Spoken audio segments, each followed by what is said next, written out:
Sarap ng katotohanan guys, crispy. Para kang kumain ng lechong manok na inasal, na may kasamang lechon.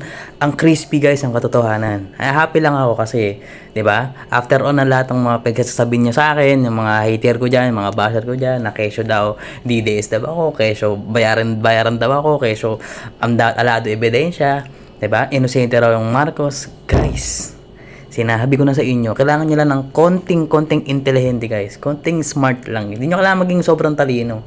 Presidente siya. Siya po birma. May vetoed siya. Tapos, pinag-isapan niyan sa Bicam. Sabi ni Escudero, ni Romualdez, si Zaldico, ni Grace po. Ha? Sino pa? Yung ibang mga sekretary dyan, saka senador, saka opisyal ng congressman, mga congressman dyan, pinag-aralan daw nila yan. Pinag-aralan nila sa nila nanakawin, di ba? Paano nila papalusutin? Yun yung pinag-aralan nila. Masusi daw nilang kinongclude, sabi ni Escudero. Tapos, sinang ayunan ni Romualdez. Yun nga di ba? Kaya ako, wala akong interest sa mga DPWH officials, yung mga maliliit na mga kontratista. Wala akong pakialam dyan. Automatic kulong yan.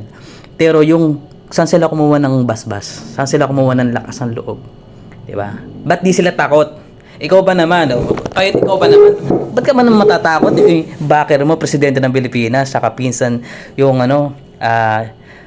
tawag dito, yung head ng House of the Representatives. Ba't ka matatakot, di ba? Siyempre, ganyan yan, guys. So, nalaman na natin. Ngayon, good luck na lang kay Romualdez. Gusto kong marinig si Claire Castro, ano sabihin niya Magaling mag-ano yan, bad kasi yan si Claire Castro. Yan, so PBBM, watch out. Watch out, ha?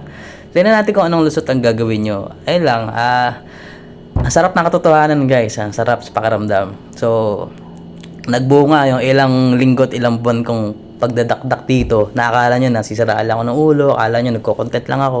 Hindi nyo alam guys, hindi naman talaga to yung content ko. Tatapatin ko na kayo. Tutuusin lang guys, kung magbabacktrack kayo, hindi naman ako nagko-content ng about politics. Never guys. Ngayon lang ako nag-content kasi sobrang piko na ako. Ninakawan tayo ng bilyon at trilyon.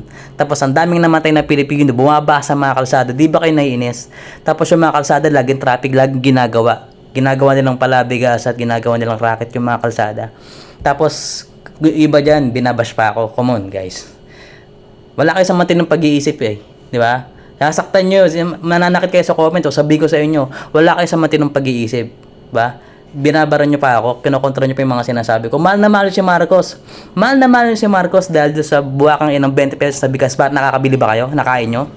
Lagi kayong bumibili ng 20 pesos. Nasaan na yung 20 pesos? Wala nga akong makita sa palengke. Kayo naman. Di ba? Ano bang legacy ni BBM sa termino niya from 2022? Wala. Flood control.